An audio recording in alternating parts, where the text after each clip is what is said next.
Hello everyone, how are you? আশা করি সবাই ভালো আছেন। আলহামদুলিল্লাহ, আমি আল্লাহ তাআলার রহমতে অনেক ভালো আছি। তো আজকে আমার একটা ভিডিও তৈরি করবো, যেটা খুবই দরকার একটা ওয়েবসাইটে রিপোর্ট হিসেবে কিংবা একটা ওয়েবসাইটকে অপটিমাইজ করার জন্য, বিশেষ করে ওয়েবসাইট স্পিড কমে যাওয়া কিংবা বেড়ে যাওয়ার জন্য। আসলে আমরা কি জানি আহ, যে আমাদের যে সার্চ কনসোল আছে, ওই সার্চ কনসোল স্ট্যাচু যে আছে ওইটা কিরকম, কিংবা ওইটার পারফরমেন্স কিরকম চলতেছে, কিংবা ওইটা আমরা কিভাবে চেক করতে পারি।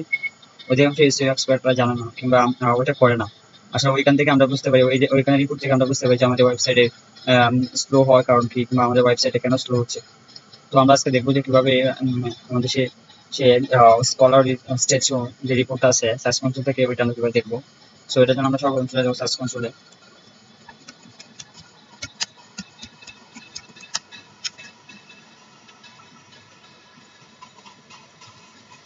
এখান থেকে আসার পর আমরা যে ওয়েবসাইটটা করবো, ওয়েবসাইটে একটা সিলেক্ট করে নেবো প্রপার্টিস থেকে। তো আমি এটা করবো, এটা থেকে আমরা চলে যাব যে সেটিং অপশন। এখান থেকে আমরা যদি আমাদের ওয়েবসাইটে রোবট টিএক্সটি ফাইল আছে কিনা, ওইটা আমরা যদি চাই, এখান থেকে রিপোর্ট ওপেন চেক করতে পারবো যে এখানে দেখাচ্ছে total download size, average response Times. এটা আমরা কি, এটা ডাটা কি বোঝায়, কিংবা এটা এখানে দেখা যাচ্ছে যে এখানে অনেক উঁচু, এখানে অনেক উঁচু, এখানে আবার নিচু, এখানে উঁচু, এখানে নিচু। তারপর আমরা যদি এটা দেখি রেসপন্স টাইম, দেখেন এখানে অনেক উঁচু, এখানে আবার অনেক নিচু, অনেক উঁচু, এখানে নিচু, মানে হঠাৎ বেড়ে যাচ্ছে, হঠাৎ ছোট হচ্ছে, এই জিনিসটা কি। আচ্ছা, আমরা স্টেপ বাই স্টেপ আগে দেখি। যে প্রথম হচ্ছে টোটাল স্কলার রিকোয়েস্ট কি। টোটাল স্কলার রিকোয়েস্ট বলতে এটা বোঝায় যে গুগলের বট কতবার আপনার সাইটে ভিজিট করছে, অর্থাৎ কতবার আপনার সাইটে গুগলের বট আসছে, এটা বোঝায়। বিশেষ করে এটা যদি মনে করেন, ধরেন 8,000 থেকে 10,000 ভিতরে থাকে, তাহলে এটা ভালো রকম। যেরকম দেখেন এখানে এখানে বাড়ছে, আবার এখানে কমে গেছে, এখানে বাড়ছে। অর্থাৎ এটা যদি নিচের দিকে থাকে, তাহলে ওয়েবসাইটে পারফরমেন্স ভালো না, অর্থাৎ গুগলের বট আপনার ওয়েবসাইটে বেশি আসতেছে না, কিংবা আপনার ওয়েবসাইটে কন্টেন্ট কিংবা আপনার ওয়েবসাইটে ইমেজ অর্থাৎ ডিজাইন ভালো না, এরকম বোঝায়। কিংবা এসইও অপটিমাইজ না। আহ, তখন আপনি নিচে দেখাবে যখন আপনার ওয়েবসাইট যত উঁচু দেখাবে, এবার এটা যত উঁচুতে থাকবে, তত আপনার ধরেন আপনার ওয়েবসাইটে গুগল বট রিকোয়েস্ট করা আছে কিংবা আসতেছে, এটা বোঝায়। যদি এটা কম থাকে, তাহলে বুঝে নেবেন যে আপনার ওয়েবসাইটে গুগল বট আসছে না এবং কম আসছে। তখন এটা আপনার অপটিমাইজ করতে হবে, আপনার ওয়েবসাইটে ইমেজ ইমেজ অপটিমাইজ করতে হবে, তারপর আপনার ওয়েবসাইটে কন্টেন্ট গুলো আপডেট করতে হবে। এগুলো যারা অন পেজ এসইও করে কিংবা যারা এসইও করে, তারা কিংবা একটা ওয়েবসাইট অন পেজ এসইও করে, তারাও জানে। তো এই বিষয়ে এখন কথা বলবো না। তো তারপর হচ্ছে টোটাল ডাউনলোড সাইজ। এটা কি, এখানে দেখাচ্ছি 251 মেগাওয়াট। এটাকে বলা হয় 200 মেগাওয়াট বলা হয় বিশেষ করে। এটা ধরেন কখন এরকম সবচেয়ে ভালো জিনিসটা কি, কিংবা এটা এখন বুঝবো কিভাবে যে এটা এখন ভালো না খারাপ। এটা বোঝার জন্য এটা যত নিচে থাকবে, অর্থাৎ এটা যত কম থাকবে, অর্থাৎ সব হাইয়েস্ট 200 মেগাওয়াট টাইপ, মানে এটা ভালো দিক বোঝায়। এর উপরে চলে গেলে আপনার ওয়েবসাইট অনেক বড় বড় ফাইল ডাউনলোড করছে, কিংবা আপনার গুগলের অনেক বড় বড় ফাইল ডাউনলোড করতে হচ্ছে। সো এটার জন্য আপনার ওয়েবসাইট অনেক লুট নিচ্ছে। দেখেন এই ওয়েবসাইট প্রথম কত নিচে ছিল, অর্থাৎ আপনি এই পারফরমেন্সটা যত নিচে থাকবে তত ভালো, যত নিচে থাকবে তত ভালো। দেখেন আমার এই ওয়েবসাইটে জুন মাসে অনেক বড় হয়ে গেছিল, তারপর আবার আবার একটু ছোট হয়েছিল আবার।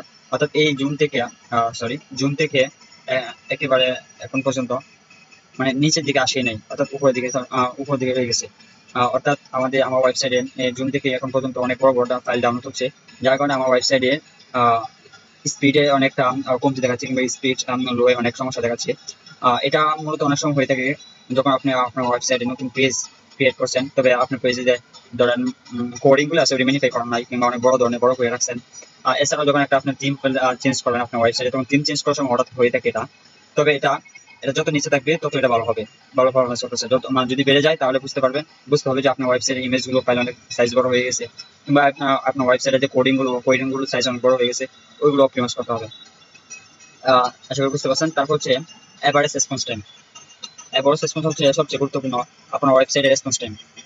কারণ এখানে 1130 মিলি সেকেন্ড অনেক বেশি।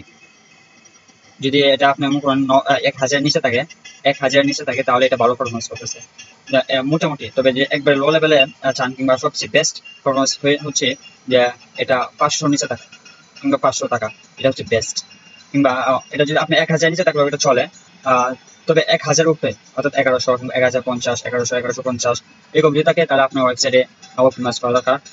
যে কোনো কোডিং এছাড়াও ইমেজ অপটিমাইজ সহ যেসব ধরনের সমস্যা ওডিতে আপনি পাবেন, কিংবা আপনার ওয়েবসাইটে যে কোডিং এর যে সব সমস্যাগুলো আছে যেগুলো যাতে আপনার রেসপন্স টাইম বেশি নিচ্ছে সেগুলো আপনার অপটিমাইজ করতে হবে।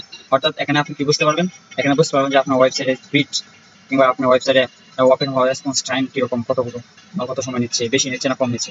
দেখেন এখানে জুন মাসে 2 তারিখ অনেক রেসপন্স টাইম নিয়েছে প্রায় 43।